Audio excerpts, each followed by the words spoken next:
ini Cianjur ya, mungkin semua juga tahu. 2 tahun lalu ada gempa besar. Jadi kulit plesteran gitu, akhirnya kita harus kupas lagi kaca tuh. Kebetulan hari itu lagi dropping kaca, pas banget kaca ditaruh gempa, jadi kacanya banyak yang pecah tuh. Jadi harus beberapa diulang. Hai guys, balik lagi di Behind the Bricks. Kali ini aku lagi di rumah hasil renovasi yang memanfaatkan taman dalam yang luas sebagai ruang transisi untuk menghubungkan rumah lama dan rumah yang baru. Penasaran kan? Yuk ikutin video ini sampai akhir.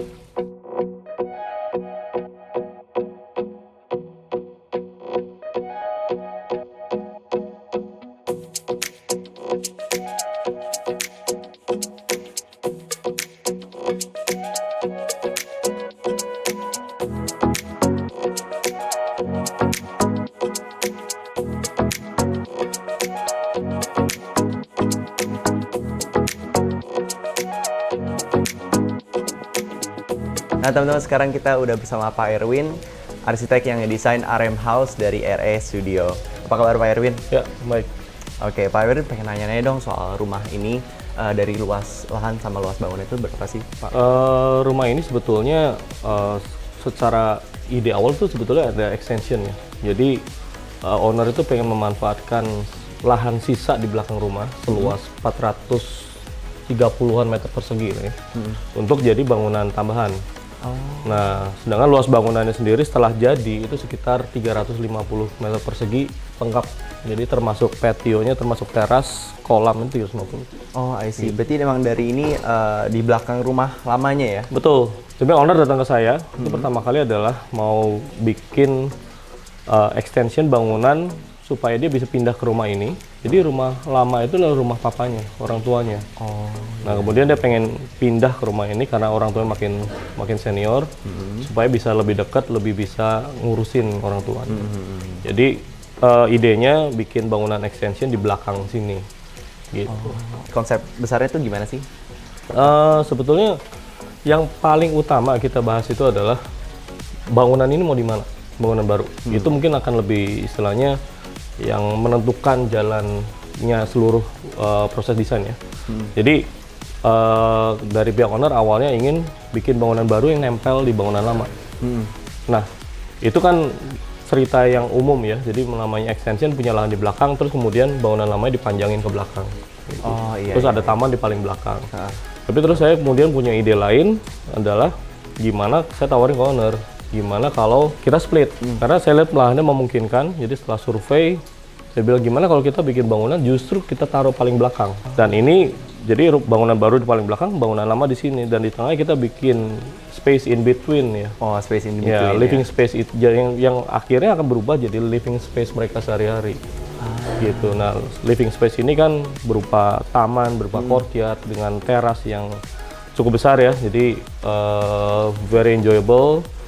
Yang hasil akhirnya setelah owner pindah, justru saya juga dulu nggak pernah ngebayangin ya, maksud sampai sejauh ini mereka ngomong day by day mereka spend waktu di sini justru. Di sini ya justru. Jadi penghuni rumah lama ke taman ini, penghuni rumah baru ke taman ini, interaksi jalan. Jadi gitu. Ada koneksinya juga ya. Iya. Dari memanfaatkan in between itu kan berarti dari desain fasad sendiri ada yang mau di highlight nggak sih Pak? Nah sebenarnya gini, itu pada akhirnya karena kita ada taman di tengah. Kita akan dihadapkan pada akan ada 2 fasad yang berhadapan. Ya. Jadi kita fokus pertama fasad bangunan baru. Kita buat yang memang ide dari owner tuh pengen sesuatu yang lebih modern gitu ya. Nah, tapi dia juga bilang kalau bangunan baru udah bagus, jangan sampai bangunan lama masih kayak dulu. Dulu tuh cuma atap asbes jadi gudang gitu. Jadi kita ada penyesuaian sedikit di bangunan lama sebagai transisi menuju bangunan baru. Gitu. Nah, untuk fasad sebetulnya cukup simpel karena layout bangunan juga simpel, variasi dengan banyaknya elemen kayu. Ya kebetulan owner suka kayu dan memang ide kita kan ada taman yang hijau, tapi bangunannya kan modern ya, simpel gitu. Jadi kita ngerasa elemen kayu ini akan mampu menghangatkan. Kalau dari material sendiri, pakai kayu itu kayu apa nih Pak? Kayu kita ada beberapa jenis kayu. Nah, cuman yang paling dominan di sini adalah kayu ulin. Kayu ulin. Ya, kayu ulin ada di fasad, ada di lantai kita. Ini sekarang decking. Decking ya? Ya. Yang memang kita pilih supaya satu, efek naturalnya dapat. Dan efek natural kayu ulin itu sebetulnya akan semakin kita dapat semakin tua. Warnanya akan makin tua, merata abu-abu seperti kalau kita lihat di fasad ya. Oh itu ya. Nah, kayu lain yang kita juga pakai ada kayu bengkirai. Kita pakai sebagai sunscreen sebetulnya, supaya efek matahari nggak terlalu drastis. Dan kenapa saya nggak pakai ulin sekalian? Karena memang bengkirai ini relatif satu lebih ringan, jadi ditaruh di atas kanopi juga lebih ini ya, lebih nggak terlalu membebani. Iya betul. Kedua, sifatnya bengkirai sebetulnya nggak boleh kena air.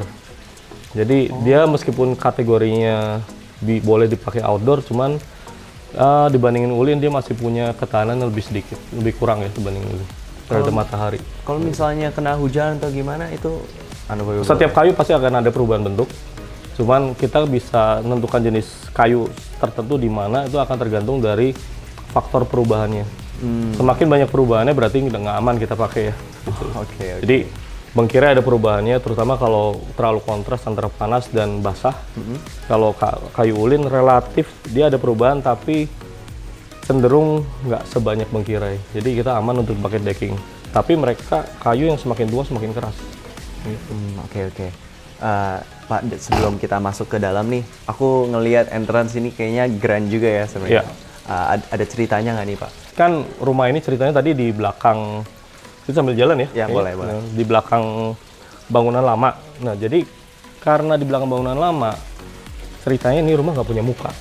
Nah, jadi maksud saya bilang ke owner, meskipun hanya extension, tapi kita harus punya sesuatu yang bisa invite orang dari rumah lama untuk jalan ke sini. Ada sequence yang dilalui, nggak cuman ya udah jalan saya mau ke rumah lewat buka pintu, tapi ada pengalaman kan dari peralihan dari rumah lama masuk ke teras, terus ini ada walkway yang di atas air, dengan ada batu dan ini ya jangan lupa ini ya suara air gitu. Ini penting banget ya mungkin ya. Ini penting banget dan tadi ownernya bilang 24 jam dinyalain sejak jadi, nggak pernah dimatiin. Oh iya. Ya, karena memang mereka ngerasa sangat penting suara ini. Iya ya. Gitu. I see. Dari kolam sendiri ini ada ikannya ya, Pak? Ikan cukup banyak ya. Jadi ini dia ada ikan sebenarnya campur, ada koi, ada ikan macam-macam, ikan kecil. Tapi yang spesial itu adalah kita minta owner dari awal beli lobster. Oh, beli lobster. Lobster air tawar. Bukannya lobster biasanya di akuarium yang kelihatan gitu ya? Nah, jadi si lobster air tawar ini di sini sebenarnya dipakai buat sebenarnya tuh kita dapat ide dari klien lama. Dia yang pas nggak sengaja beli terus ditaruh di kolamnya dan akhirnya si lobster ini jadi scavenger. Jadi dia malah makanin bangkai binatang yang mati, ikan yang mati, terus population control. Telur ikan terus sama dia dimakan, lumut terlalu banyak sama dia dimakan. Jadi lobster berkembang biak, ikannya juga terjaga jumlahnya. Ini kolam udah berarti sejak udah 1 tahun lebih ya, belum pernah dikuras. Gitu. Jadi ekosistemnya udah bagus banget sih. Ya itu solusi menarik juga ya. Itu bisa kita nggak nyangka loh awalnya. Iya pakai lobster guys. Berarti. Lobster air tawar gitu. Iya, lobster air tawar. Oke, noted. Oke, dari sini sendiri ada apa nih Pak? Sebelum ke rumah ada apa nih Pak? Nah, ini mungkin space ini kan kelihatan ya, ini sebagai main door-nya si bangunan baru. Tapi sebelum masuk ke sini, ini ada satu space yang di request owner. Owner suka yoga. Jadi ini view-nya, ini sana tuh arah timur. Jadi kalau pagi di sini tuh kena matahari pagi yang cukup banyak ya. Terus dinaungi pohon ini willow tree. Ya. Jadi suara air tadi, jadi di sini benar-benar dipakai sama ownernya literally untuk yoga. Wah, kayaknya gelar mat di situ, terus semua gerakan pagi-pagi masih rada sejuk kalau Cianjur ya. Gitu. Oke, dari ini sendiri ada aksen ditambahan apa nih Pak? Ada yang bulatnya ini juga? Bulat juga sama, efek air ya. Jadi another suara yang diharapin dan juga kan ini adalah sirkulasi airnya untuk kolam, perputaran air kolam tuh. Jadi masuk, keluar di situ dan tadi yang di depan ada 2. Gitu. Dan mungkin yang spesial kalau saya boleh cerita adalah itu. Si elemen kayu garis-garis itu. Ya? Jadi ulin juga Pak? Itu kayu ulin juga dan sebetulnya mostly kita ambil dari barang sisa. barang sisa lantai decking kita utilize untuk jadi sunscreen ya, privacy screen sebetulnya. I see. Itu kayaknya harus di note juga ya guys. Kalau misalnya bangun rumah itu ada material sisa jangan dibuang dulu. Iya. Gitu. Bisa dipakai buat mungkin aksen-aksen lain. Sebenarnya awalnya owner cuma bilang gini, ini kan udah banyak kisi-kisi. Dia bilang, bosen nih, bisa nggak coba sesuatu yang lain? Boleh kisi-kisi, kan tujuannya untuk privacy. Karena di balik ini adalah kamar mandi powder room ya. Oh, itu Jadi powder. supaya orang di dalam boleh pakai tapi nggak ngerasa takut gitu ya, dilihat dari luar. Jadi terus kita coba beberapa pola, nemu ini. Dan ini semua sebetulnya disusun in angle. Oh, miring ya? Sedemikian rupa sehingga kita tuh nggak bisa lihat dari tegak lurus ya, orang yang di dalam gitu. Tapi kalau mau ngintip ya melotot nempel ya ketahuan. Ketahuan. Gitu. Cuma kan enggak lah. Ini kan orang paling passing by ya. Passing by. Karena udah tertariknya sama voyeur Iya, ini. Jadi ini area welcomingnya si entrance terrace. View utama sebetulnya main door ini. Main door ya. Cuman orang yang datang udah mulai intrik dengan tangga yang memang kita set jadi ikonnya, jadi focal point-nya di tengah. Focal point secara desain maupun focal point secara koneksi ruangan. Koneksi ruangannya. Nah, dari pintu sendiri ini ukuran berapa nih Pak? Gede banget nih. Ukuran ini 1,3 kali sekitar 3,2 meter. Custom. Dan itu ya custom dari Bapak sendiri juga ya? Kayu merbau, jadi memang cukup berat ya. Oh, sekitar 300 kilo kalau nggak salah sih. Oh, coba masuk? Oke, coba kita lihat ya. Ya. Oke. Wow. Oke, ini pintu yang berat ya. Pintu yang berat, tiga berapa? 300 kilo. 300 kilo. Tapi memang kita custom ininya, engselnya. Engselnya. Jadi memang supaya make sure ini aman. Karena kalau 300 kilo ada apa-apa kan urusannya fatal ya. Iya, gitu. betul. Jadi Sih, kita special order untuk ini sih. I see. Oke, nah kita sekarang masuk di space yang kita sebut foyer. Dan owner itu kebetulan memang suka sekali elemen Jepang. Tapi memang kita nggak berusaha menjadikan rumah ini jadi rumah Japandi gitu, itu enggak ya. Cuman beberapa elemen kita pakai. Contohnya ini jendela bulat ini, yang memang kita buat jadi aksis penghubung keluar. Di luar itu kita ada satu pohon, di senternya lingkaran.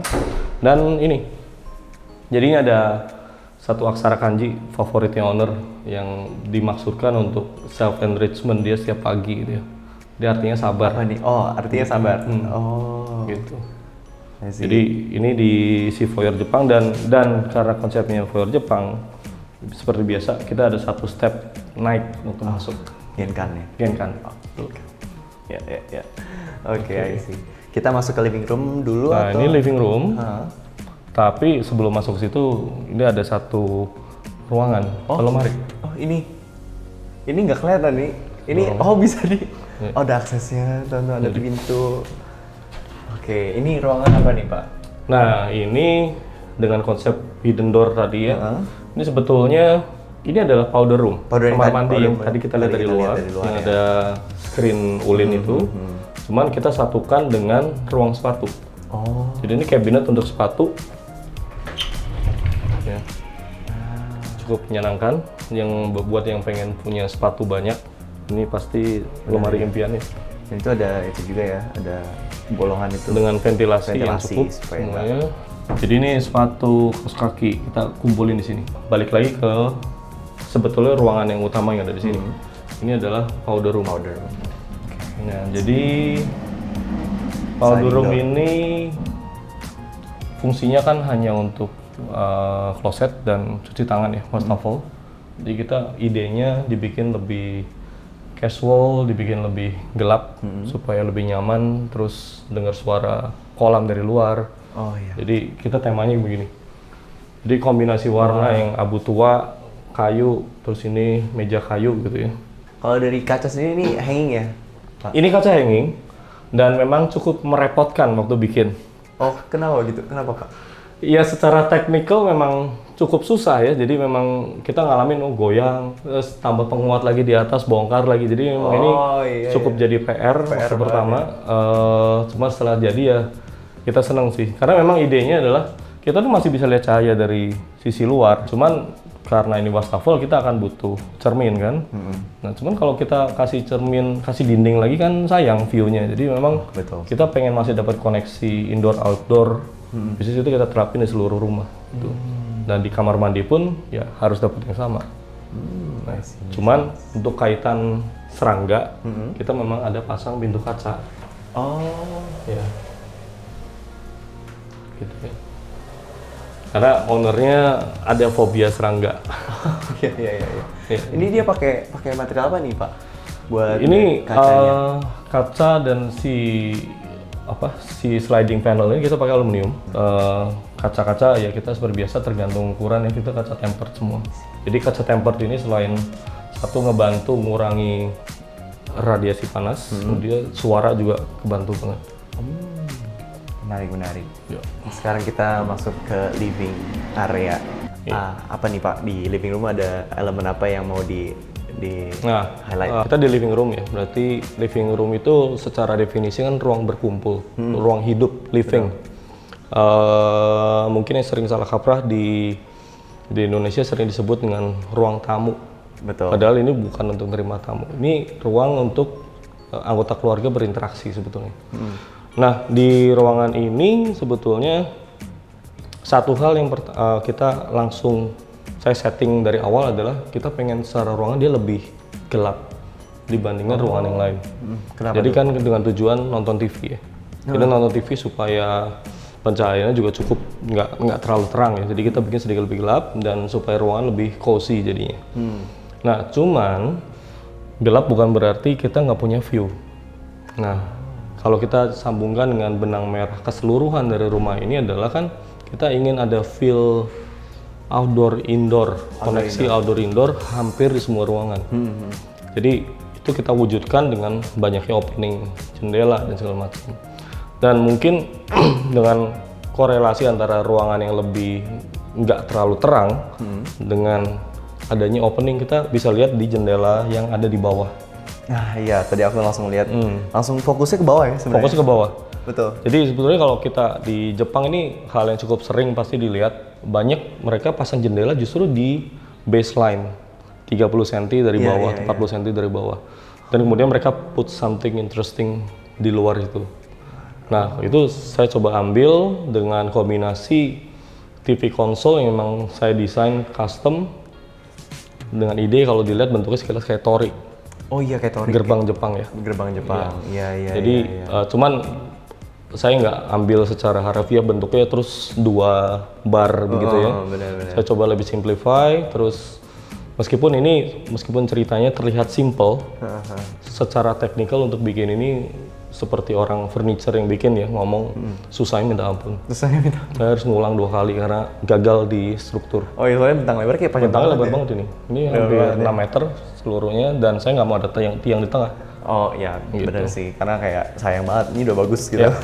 Dari furniture sendiri, material furniture dan pemilihan itu juga dari Bapak sendiri ya? Atau request dari owner? Sebetulnya semua berbalik lagi ke diskusi. Jadi kan kita coba bahas dengan pihak owner, opsinya apa aja sih? Oh ini ada leather, ini ada fabric yang A, fabric B, macam-macam. Ada leather yang palsu, ada real leather. Kita coba kasih option ke ownernya. Nah, kebetulan yang dipilih adalah leather, real leather. Kemudian ini Italian leather dan memang dipilih dengan pertimbangan maintenance. Jadi leather dilap clean. Ya. Dan real leather semakin tua semakin bagus. Betul Gitu ya. banget. Iya, setuju. Beda kalau fabric mungkin ada isu dengan bau ya. Lama-lama kan lembab, keringat dan kotoran debu masuk itu mau nggak mau harus cuci. Nah, ini leather itu lebih mudah. Ya, aku juga ngeliat kayaknya warna tone-nya juga sangat warm banget ya. Dan ini aku ngeliat kayak sudutnya agak dramatis gitu ya. Aku mungkin coba duduk sini ya. Boleh tuh. Wah, cocok banget di sini buat mungkin kalau misalnya udah nonton gitu pengen lihat hijau-hijau gitu. Itu capek. dibuat untuk kursinya si suami. Oh. Iya, jadi kalau ini kan istri dan anak-anak duduk bareng. Nah, Iya. si suaminya, papanya duduk di situ. Betul. Private ya. Benar. Perfect apa namanya corner gitu. Nah, kita coba memang set supaya, terus kita juga taruh itu kan tanaman keladi Papua itu batang hitam. Terus ada shade dari kisi-kisi di atas. Jadi memang ambience-nya memang jadi cukup drama ya. Dramatis ya, benar. Ini dari living room itu aja kali ya Pak? Ada lagi nggak yang mungkin bisa di-highlight?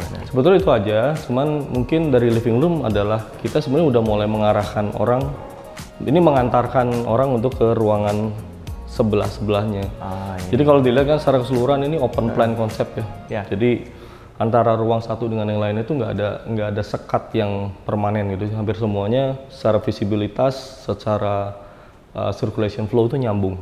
Nyambung ya, gitu. pelong gitu ya. Ya. Dan di ujung sana kalau dilihat juga ada jendela lagi dengan tanaman yang jadi aksen ya di ujung. Dan jadi, aku notice beda ya itu ketinggiannya Pak. Saya mau bikin jendela yang mungkin secara ketinggian ada awkward. Ya ini dibuat 1,5 meter pas garis mata kita. Jadi artwork saya itu the whole wall dan si jendela dan si pohon itu. Jadi si tujuan mata kita tuh fokus ke arah sana tuh ngeliat ke situ. Jadi kita nggak usah pasang. Jadi saya bilang tembok di atasnya biarin aja kosong. Let the plants jadi focal point-nya ya. Jadi si artwork itu yang bicara. Iya. Oke. Tadi ngomongin tentang yang space yang focal point dari luar. Ini kan tangganya ya. Iya, Pak? Ini jadi transisi space ke arah situ. Ya. Mungkin kita bisa ke dining table atau kitchen boleh. area dulu ya. Oke. Nah ini area kitchen dan dining. Ini domainnya istri. Ya, jadi si istrinya owner itu kebetulan pecinta berat baking. Ya. Saya nggak tahu dia mau jadi profesional untuk jualan atau enggak. Cuman yang saya tahu spend waktu banyak banget di dapur sini dan hobinya dia serve untuk si keluarga. Jadi kita bikin space ini tuh betul-betul memang di-utilize. Jadi bukan cuma sekedar dapur yang cakep untuk keren-kerenan doang, tapi dia pakai bener-bener. Buat dari furniture sendiri, dari Island, mungkin dari Clean Kitchen-nya juga ada dari desain Bapak sendiri ya? Iya, jadi kita memang olah sampai ke interiornya, termasuk built-in furniture. Dan memang salah satu paling penting itu adalah kitchen, ya kitchen interior. Jadi kebetulan kalau di sini dilihat warnanya dominan putih ya, lebih banyak putihnya dibandingin ruang lain. Karena memang warna favorit dari istrinya pemilik ini ya warna putih. Warna putih. Dan tapi meskipun putih kita nggak mau yang full white, kita masih kasih aksen beberapa elemen kayu gitu. Kayu. Ini material HPL ya Pak? Ini material HPL, betul. Ini actually itu kabinet untuk peralatan dapur. Tapi di bagian sini sebenarnya ada hidden cabinet lagi. Ada hidden room ya di belakang ini. Mungkin nanti kita lihat Boleh, ya? kita bisa lihat ya. Oke. Tapi selain itu ada lagi nggak Pak dari Clean Kitchen sini yang mungkin bisa di-highlight dan apapun itu? Kesatu sebetulnya ini terkait ke fungsi juga. Karena kita pengen, meskipun ini sifatnya adalah kitchen, kita pengen kitchen ini bisa tetap punya view. Ini ya? Masih ada hijau, dan masih secara ventilasi juga masih berjalan. Betul. Dan ini mungkin satu feature yang masih belum terlalu banyak ya. Ini betul. kalau kita lihat mungkin bisa di zoom. Ini ada passive ventilation system. Jadi ini allow udara untuk terus masuk kalau kita buka 24 jam. Tapi debu ketahan. Dan binatang nggak bisa masuk. Binatang nggak bisa masuk ya. Jadi kan mungkin ada kalanya malam terutama ya, terus kita tutup semua, terus ruangan itu jadi stuffy, jadi mampet udaranya. Nah kita bisa, ini memang saya anjurin untuk mereka buka malam-malam. Jadi pagi-pagi itu mereka turun nggak yang disambut dengan ruangan yang cepetan buka deh, cepetan buka. Gerah. Jadi ini udah ini yang akan masukin angin sepanjang malam gitu. Jadi penting dapur untuk punya sirkulasi udara yang baik. Dan ini salah satu device. Untuk menjaga temperatur. Betul. Ruangan. Temperatur ruangan. Kalau terlalu pengap, nggak ada angin kan bau. Kadang bau ya, bau apek gitu. Itu kan nggak enak banget tuh. Iya, setuju. Dari lighting sendiri ada yang di highlight nggak Pak? Mungkin kayak kelihatan juga dipasang-pasang kayak ambient lighting ya di list gitu ya. Ini kan lebih ke display. Jadi kan tadi yang saya bilang kan owner senang baking ya. Ya. Jadi ini segala peralatan dia. Dan kebetulan emang owner ini cukup apik ya merawat rumah. Jadi everything tuh tertata gitu. Ya otomatis pasti pengen di display, makanya kita beri lampu. Ini juga kita beri lampu. Oh. Ya. Wow. Jadi ini fungsinya kan island, terus ownernya si istrinya biasa prepare food, terus mungkin suami dan anaknya yang bisa duduk sambil kerja. Di ruangan ini mereka juga aktif ya berputar di sini. Iya. Oke, coba kita ngelihat yang hidden, mana nih yang hidden nih Pak? Ya, Coba aja. Boleh. Oh yang ini. Oh yang ini. Ya. Oh ini area gudang ya? Jadi ini yang kita sebut pantry ya. Oh, Jadi pantry itu bukan apa namanya, bukan berarti dapur. Jadi pantry itu sebetulnya kita lebih definisikan sebagai storage untuk barang-barang yang supporting ke keperluan dapur dan dining room. Jadi kalau di sini itu ya kebetulan itu lihat lagi kan oven. Segitu senangnya owner dengan baking. Iya. Terus mixer aja ada berapa biji tuh? Banyak juga ya. Nah kemudian peralatan makanan, bahan makanan tuh ada bawang, beras di bawah, telur tuh banyak gitu. Oh iya, gitu. Nah jadi ini semua kan kalau ditaruh semua di dapur ya berantakan. Ya. Jadi makanya kita dari awal dia bicara barang istri saya banyak nih Pak, butuh tempat supaya nggak berantakan. Karena di rumah sekarang berantakan. Nah itu yang akhirnya kita provide space ini. Gitu. Smart, yes. Oke, selain itu ada apa nih? Ini kalau seberangnya ini Ini lebih ke cabinet multifungsi, jadi peralatan bersih-bersih itu kita pull di situ semua.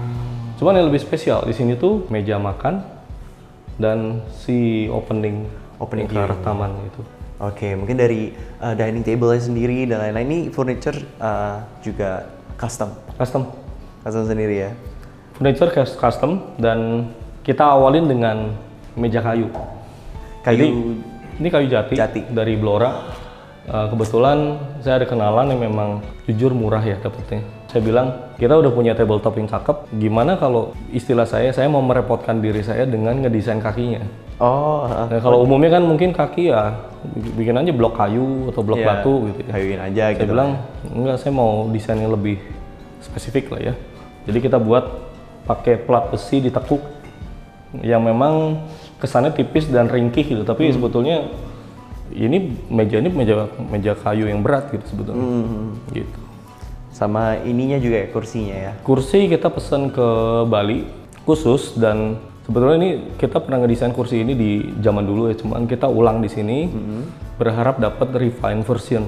Jadi perbaikan dari yang sebelumnya. Jadi ini kursi ini kita bikin mock-up-nya sampai 3 kali. 3 kali? 3 kali. Bolak-balik Bali dong? Kursi pertama dikirim ke Bandung, nggak enak, angle-nya salah.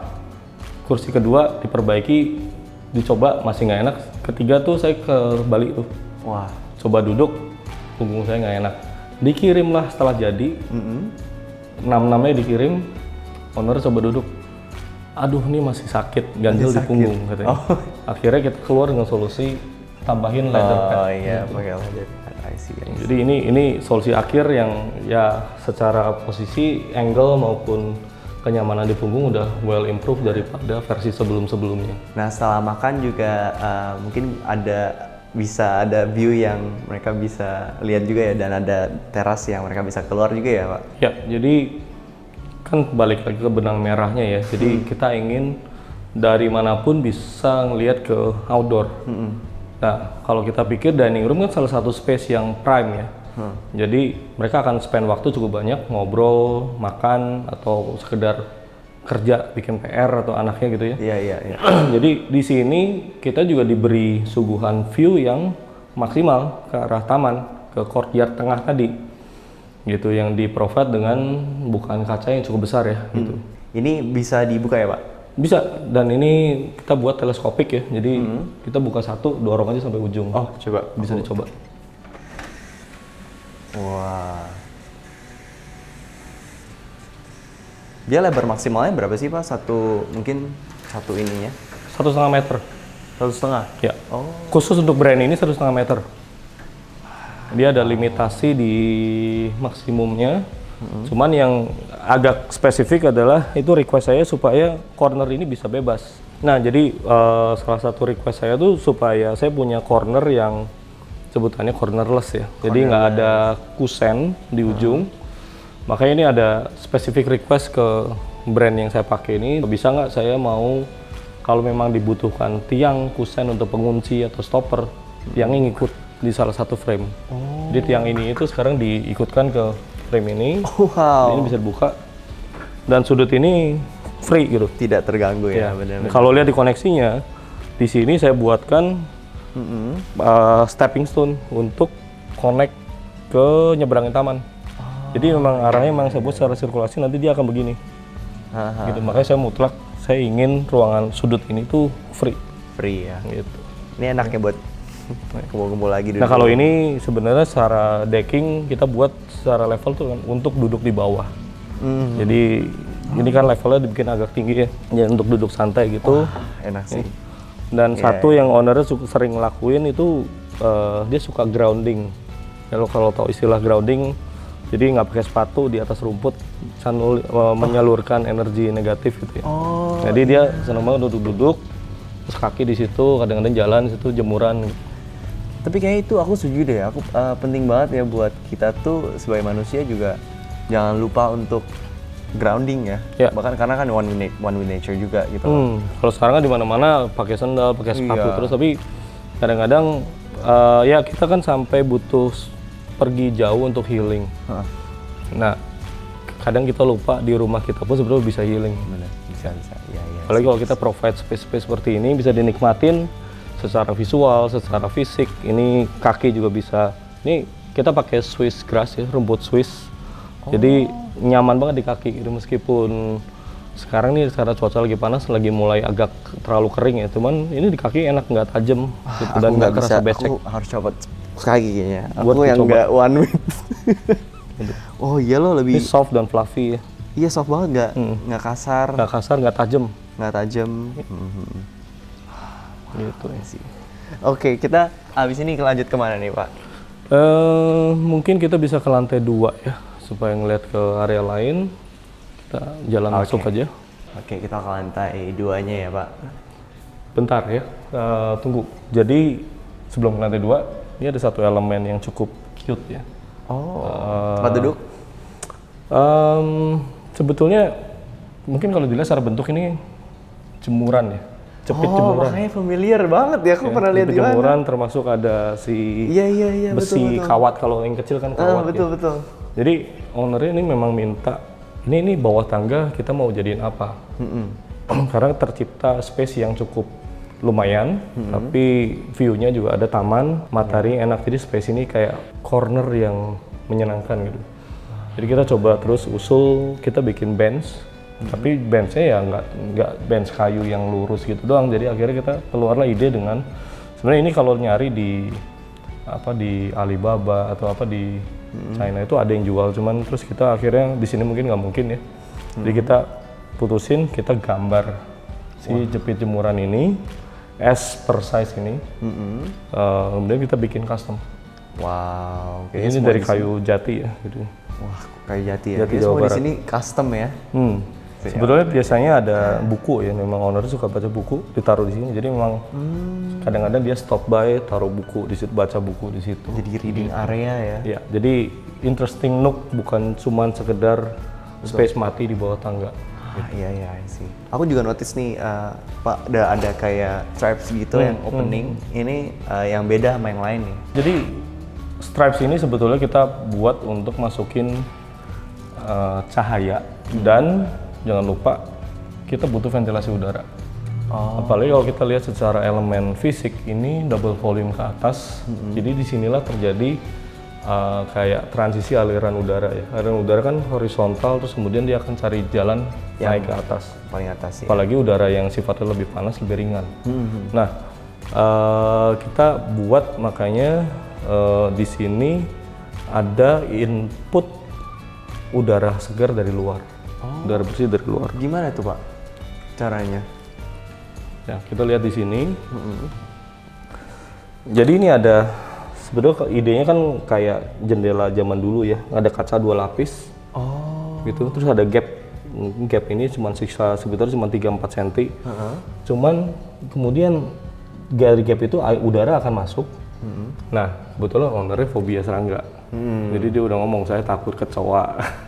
Saya takut kalau ada belalang segala macam. Apalagi di luar ada tanaman ya. Jadi kita putusin, kita beri satu detail kecil itu ini.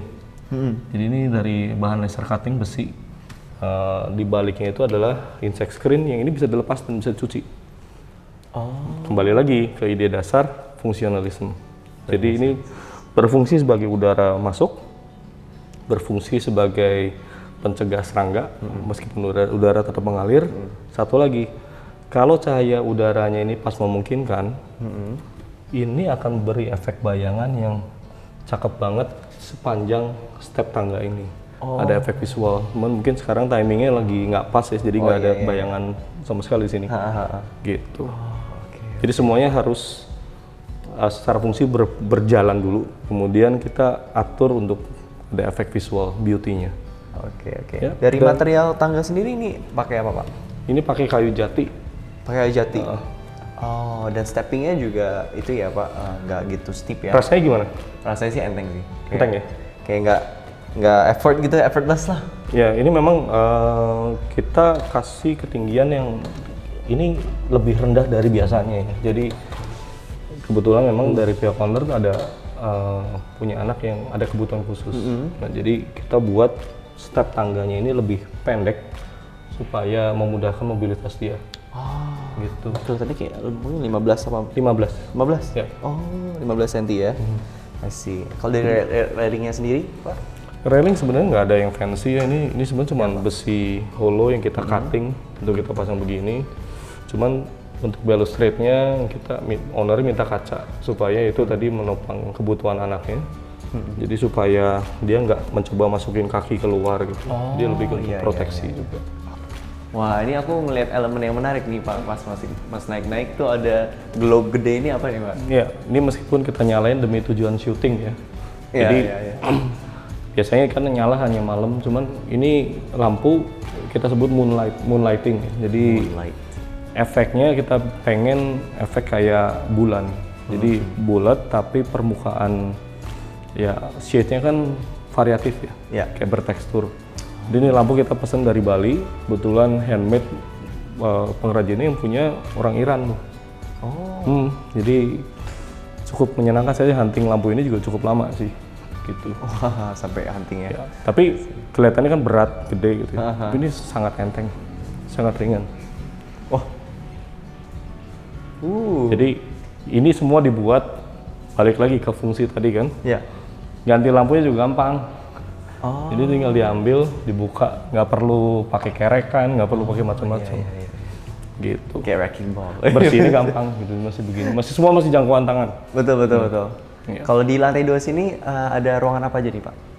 Sebenarnya di sini setting utamanya lebih privacy, jadi bedroom. Kamar utama di sebelah sana. Di situ 2 kamar anak dan 1 shared bathroom, kamar mandi bersama untuk anaknya. I see. Ya. Cuman yang lebih menarik adalah ini. Jadi ini ada bay window yang kita buat khusus untuk kalau di bawah ada living room ya. Di sini mungkin lebih untuk mereka mingle, untuk duduk-duduk ngobrol santai sambil baca kayak sambil main HP kayak gitu ya. Dan ini kita udah bikin bay window beberapa kali dan kalau dilihat ini kita atur supaya level juga yang saya pernah kejadian karena ini kejadian nyata, ini HP bisa jatuh. Jadi makanya kita bikin yang berikutnya ini level kusen aluminium ini ada di atas. Jadi kita nggak sengaja kan bisa aja ya HP atau tablet kedorong terus pluk jatuh keluar. Jadi kita udah set untuk levelingnya supaya dari bench dasar si kabinetnya sampai ke paddingnya sampai ke itu tuh udah mencukupi semua, aman gitu ya. Detail sekali. Iya. Dan ini semua ada lampu meskipun sekarang nggak usah dinyalain. Di ini ada LED ambience lah ya sebetulnya. Ambience. Gitu. Kalau area sini dipakai untuk si istrinya untuk sebagai working space. Jadi ya berlaptop kerja segala macam ya. sambil duduk di sini dan katanya istrinya cukup senang di ngafe. Jadi duduk ala kafe katanya. Oh, ala cafe. Jadi kita bikin high chair, slightly elevated, terus matahari juga masih view-nya langit biru Cianjur, langitnya biru masih beneran biru. Betul. Kalau pas pagi. Nah ini mungkin yang spesial. Jadi ini dinding yang kita sebut expression wall. Jadi cukup banyak proyek yang kita offer, mau nggak do something personalized untuk mereka. Jadi misalnya kebetulan kan ownernya seneng traveling dan dia juga main foto ya. Jadi gimana kalau display beberapa foto mereka, dan seperti beberapa proyek lain, ini fotonya akan terus growing, rencananya begitu. Jadi ada foto baru nanti tambahin. Gitu. Itu kayaknya juga secara desain apa namanya ya, kayak bikin orang yang tinggal di sini itu jadi timeless juga nggak sih?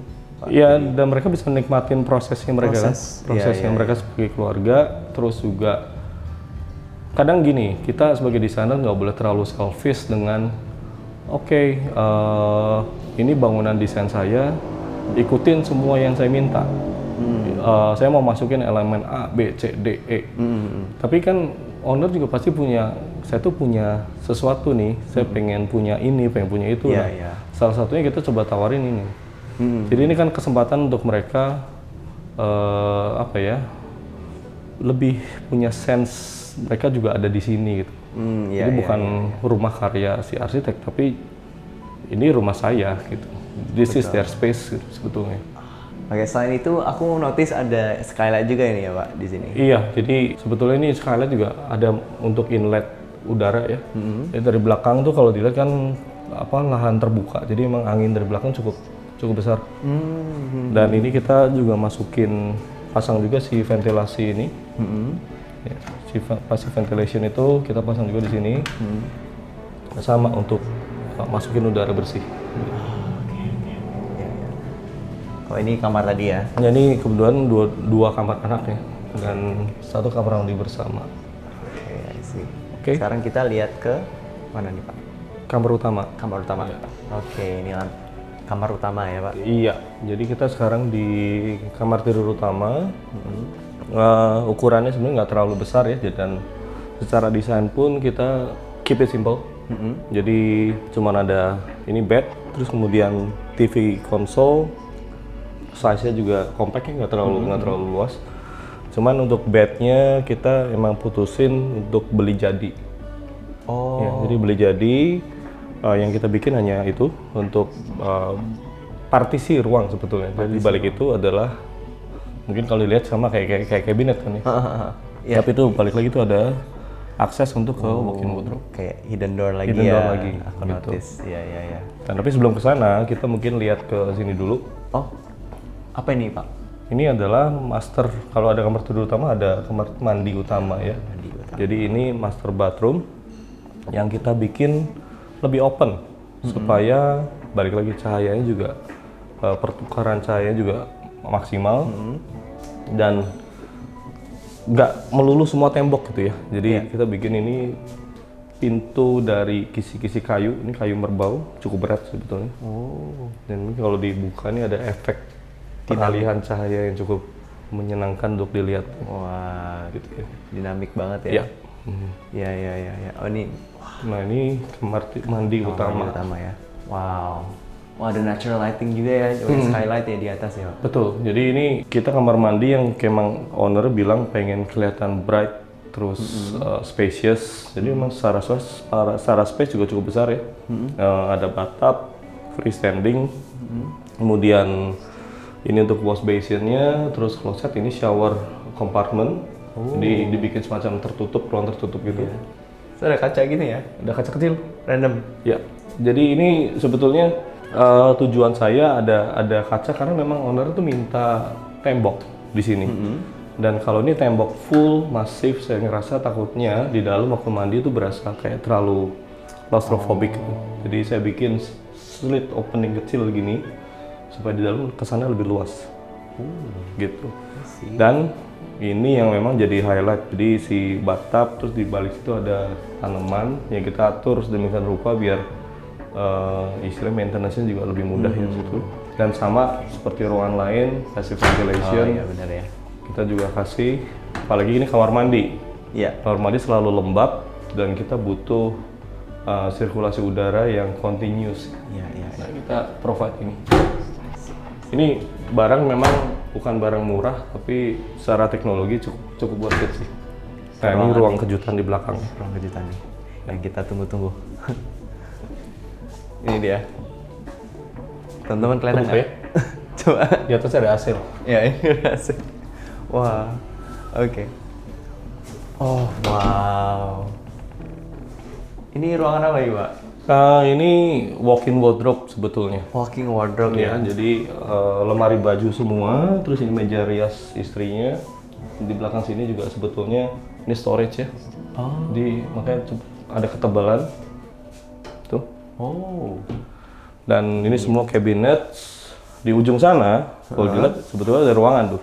Oh, ada pintu lagi. Ada pintu lagi. Tapi rahasia itu saya nggak berani akses ke situ karena ini sebetulnya ruangan men's cave ya. Jadi ruangannya si suami ya. Dia punya hobi main simulator pesawat.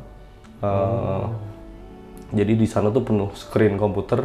Oh, wow. Terus ya data ya urusan kerjaan suami ada di sana. Jadi saya sih nggak enak kalau mau akses. Oke. Cuman kita bikin pintu dengan lubang.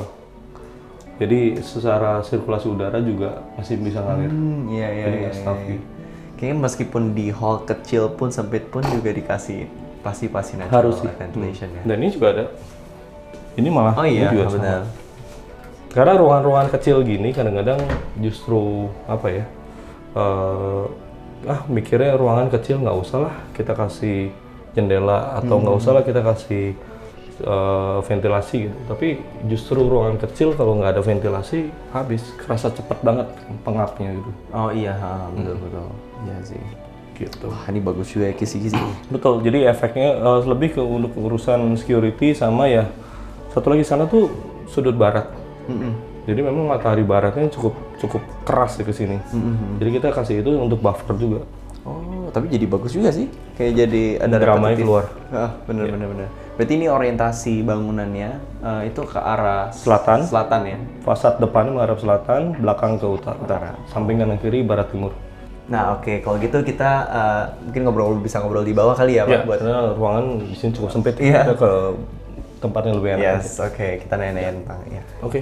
Nah, Pak, kita sekarang udah di living room, pengen ngobrol-ngobrol lagi nih lebih dalam lagi mengenai projectnya. Tadi kan kita udah keliling nih, mungkin penonton penasaran dari desain proses sama durasi konstruksi itu berapa lama sih? Oke. Untuk fase desain kita spend sekitar 6 bulan. Ya, 6 bulan itu sampai dengan akhirnya kita sign dengan kontraktor untuk masuk ke tahap berikutnya di konstruksi. Target awal kita tuh 13 bulan tuh selesai, 13-14 bulan ya. Cuman ada satu, mungkin ini Cianjur ya, mungkin semua juga tahu. Iya. 2 tahun lalu ada gempa besar. Oh iya, Ya. benar. Jadi saat proyek ini sudah mencapai 90-an%, udah mulai kaca juga udah mulai datang, terus tembok juga udah mulai ada cat dasar, tiba-tiba gempa. Waduh, gimana? Ya, dan tetangga sekitar hancur nih. Nah, jadi sempat kita semua panik dan kebetulan saya juga nggak lagi di sini. Nah, terus beberapa hari kemudian saya cepat-cepat ke sini. Kita coba assessment, periksa semua struktur, engineer kita libatin lagi, kontraktor kita libatin lagi, kita naik ke semua space di atas plafon ya.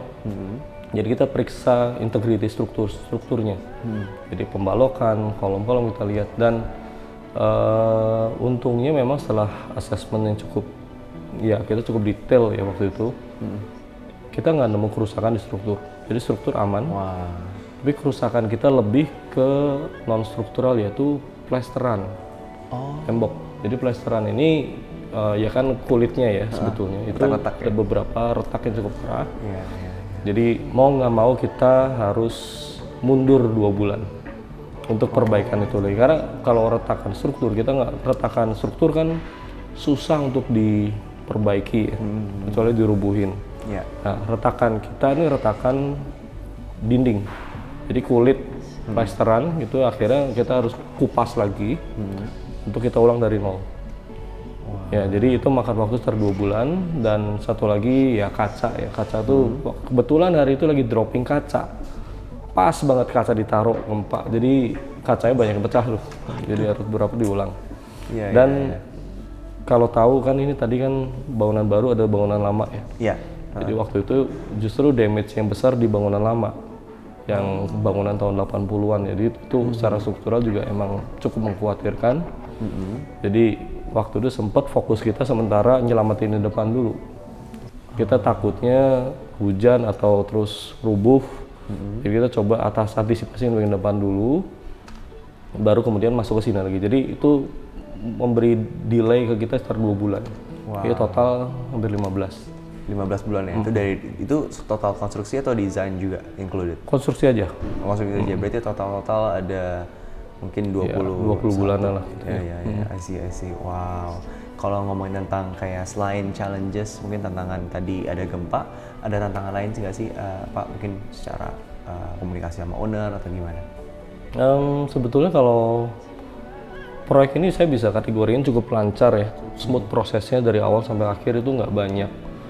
Kecuali gempa tadi itu ngagetin semua pihak, kaki saya sampai lemes tuh begitu dengar juga. Iya. Dari pihak owner sampai harus pindah ke kos-kosan gitu karena rumah depan itu kan terancam.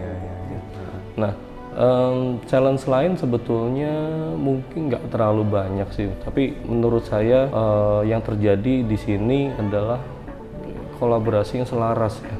Jadi itu yang sering agak susah terjadi di banyak proyek. Jadi kolaborasi selaras itu kalau di proyek kan ada arsitek, ada pihak owner, ada kontraktor. Ya, atau lazim disebut pemborong gitu ya. Kemudian ada dari interior kontraktor, juga ada supplier-supplier. Nah, menurut saya di sini itu berlangsung cukup smooth. Ya, jadi kolaborasi komunikasi antar semua pihak itu cukup oke, memberi ketenangan hati buat saya dari pihak owner maupun saya dari pihak arsitek maupun dari owner gitu. Jadi semuanya cukup well managed sampai akhir. Iya, oke, I see. Oke, mungkin dari house tour-nya kita mungkin itu aja dulu dari sampai sini. Thank you Pak untuk Pak Erwin udah ajak kita house tour. Mungkin penonton pengen nanya nih kalau misalnya mau lihat karya-karya Pak Erwin atau mungkin mau kontak Pak Erwin tuh kemana nih? Untuk karya-karya sebetulnya kita bisa lihat langsung ke website ya, ada di www.rstudioarchitects.com atau di Instagram juga keep updated itu di @erwin_regina ya. Oke, di situ ya langsung mungkin langsung nanya. Atau kalau mau search di YouTube Arsita kan kita udah ada 4 kali ya berarti. Oh iya, betul. Jadi udah cukup banyak tuh yang muncul. Benar-benar bisa cek juga ke video-video lainnya, mungkin dia akan dimunculin. Mungkin dari situ aja, mungkin Pak. Thank you teman-teman buat watch episode kali ini. Jangan lupa untuk komen kalau ada pertanyaan, like, share, dan subscribe juga supaya tidak tinggal episode lainnya. Oke, bye-bye. Oke, thank you.